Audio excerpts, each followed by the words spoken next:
Hello everyone, we are up to Nakshatra number 11 in this video series of nakshatras that Billy and I have been working on. We're, getting through them, I guess, at a pretty good speed. So now we're up to 11, which is called Purva Phalguni. It is completely within the constellation of Leo, or it would be, the Leo constellation in Western astrology. So it's the second sign that's completely within that constellation. It goes from 13 degrees to 26 degrees of Leo. So if you have your sun, moon, or ascendant, any planets in that area of Leo, then that particular planet falls under the Purva Phalguni Nakshatra. So this nakshatra is part of the... Well, actually, the nakshatra specifically represents the part of Leo that's two of the stars sort of on the lion's back, on what Westerners would say is the lion's back of Leo. So it's sort of like, the strength, the backbone of Leo.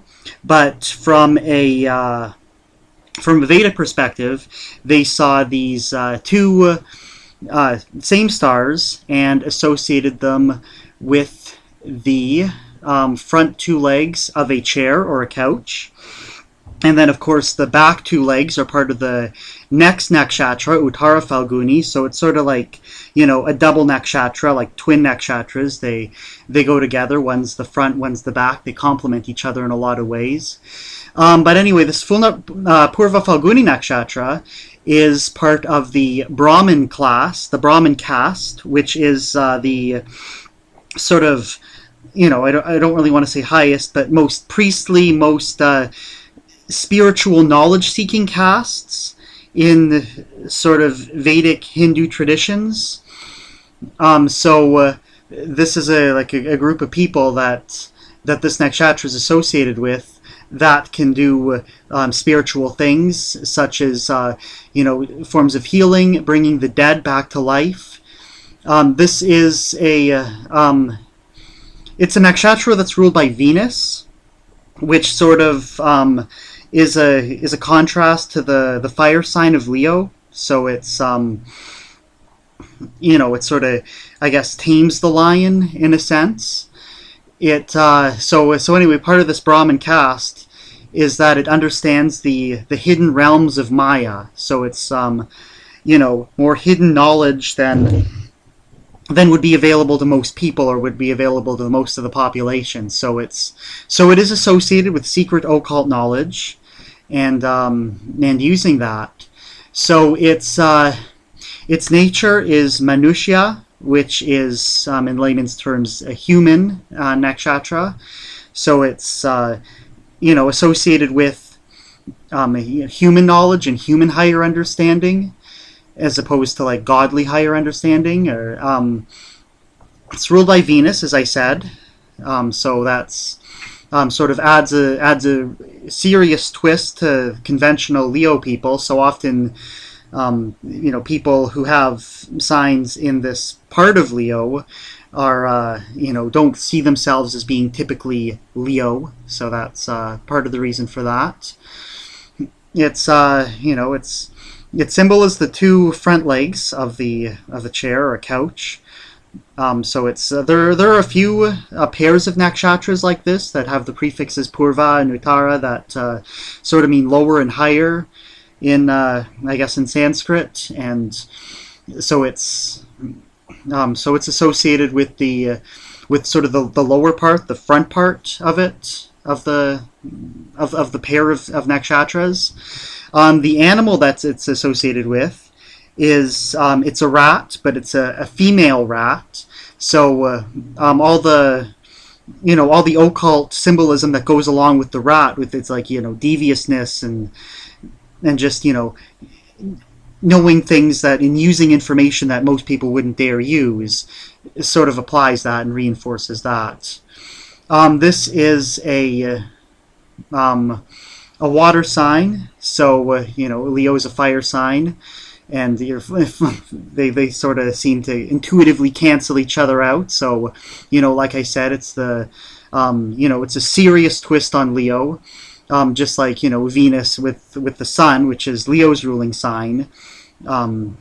Venus and the Sun are never really too far apart, and a lot of people have them conjunct in their natal charts, but it's still something that really adds a twist to it, or adds something different. Basically, the idea of Purva Phalguni is that it translates into sort of a little fig tree, or a former reddish one. So it's you can take from that what makes sense to you for that. But anyway, so what does this mean? If you have this, how does this really characterize people, or sort of what are its main ideas? And one of the main ideas is that at once it's the source of all material affluence, while immovably grounded in transcendental, non-material reality. So I mean, what does that really mean? So non-material reality means that it's sort of in the spiritual realm, but it's still very materialistic, seeks affluence and seeks sort of luxuries, but in more transcendental sense, and instead of more of a not like a Taurian down to earth sense. It's more of a spiritual materialism. So it has a gift of through participations in sensory or material realm without becoming a slave to passion. So these people with strong aspects or strong planets in this nakshatra would have this appreciation of finer things, but without without having to really give up their spirituality, or succumb to inhibitions, or succumb to addictions, or being oversexed or anything like that. It's more of a tantric spiritual thing. It's these people are highly aware. Sort of refers to if you can picture a lamp at a door. It's sort of a signal, a beacon that they can follow, that other people might not be able to see. And they can see lights that are inside and outside of their realm, of their body and spirit simultaneously. So they're able to it's sort of a bridge between the spiritual and the material world. So it's sort of one of the few nakshatras that's like that. So what does this actually mean for you? If you have your sun, say, or your moon, nakshatras are normally associated with the moon. They don't necessarily have to be, but if you have your moon in this, what does it really mean for your character and the way you think? And one of the things it means is that you can be self-absorbed and overly dramatic. And this is, because you can see the spiritual and the material side of things, and you're a Leo. So, I mean, right off the bat, you're kind of, you're the sun, you're shining, you're, really confident and overly, not overly, but you're very, full of yourself, I guess, for lack of a better term. So, sort of fixed. You can. It's a So being fixed, and that could lead to sort of dramatism when it's combined with this sense of being a priest as well, or being a Brahmin. So you like to live life in the comfort zone, and all else is secondary. So what that usually means is that you're going to want to just make sure that you can provide for yourself and your family. Not necessarily, you're not necessarily going to want to try to become a millionaire or anything, but you'll want to be comfortable. You'll want to be, surround yourself with comfortable things, not overly indulgent things, not the nicest chocolates and champagnes, but certainly you'll want to be eating well and living a comfortable life. because your spirituality means that you're able to control some of the more carnal desires. You have a strong desire to be recognized, which shouldn't really be too much of a problem, seeing as you're a Leo. You have the tendency to be a little bit pompous. You think that you're the only one in the world that's the smartest. But, you're forgetting that 1 out of every 27 people is a Purva Phalguni, so you're not alone, and even people in other nakshatras, they might be smart in different ways. So you are very smart, but you have a tendency to let it go to your head. So try to avoid doing that. That sort of goes along with having a high ego, which Leos are sort of prone to begin with, but that's even more emphasized in the section that's the 13 to 26 degree of Leo. That's Purva Phalguni. It can be very social, very willing to impart information on others and wanting to, kind of show off your knowledge by wanting to talk to other people about, and you can be very interesting conversationalist for that reason. But you can be a little reckless sometimes, and you can be a little rude. Like if people sort of challenge your knowledge, your wisdom, you might take offense to that and sort of lash out. You can be so that sort of adds on to being hurt easily. Normally you think very highly of yourself, but if someone proves otherwise or kind of shows you that, well, okay, maybe you're not so good at the emotional side of things, or you're not so good at this or that, you could become, because you're so high up to begin with, you have far to fall. And when you fall far, it hurts. So as a result, you can be very vindictive, hold grudges, take revenge on those that you feel have wronged you, and because you feel that you're so smart and so spiritual, you're going to feel that that people have wronged you. There's no fair trial necessary. You're the judge, jury, and executioner, and that's all that's needed. So you're not very analytical people. So even though you have all this knowledge, and even though you have all this, you're able to take in information and retain it and spew it out, you're not really able to put 2 and 2 together as well as some of the other signs might be. So it's something that you sort of can remember to sort of humble yourself, so that you don't fall into this trap of falling from great heights.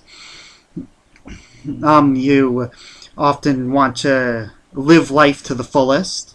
And, here I don't really mean within carnal desires or anything too extravagant or luxurious, but you're not lazy. You don't want to just be watching TV all the time. You want to be out doing things, maybe bungee jumping or whatever you're into, and you're going to be into a lot of things.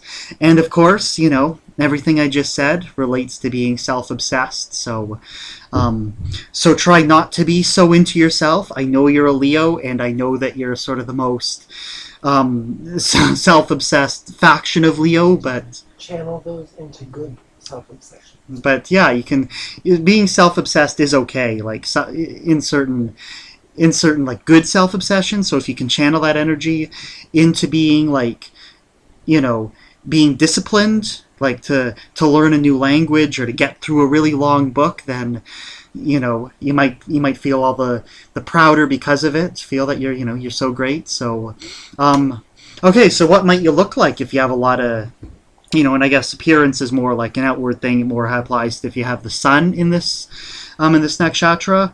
So it's strongly ruled by Venus. So the typical Venus traits apply to it. The same, just like the Venus signs, like Taurus and Libra.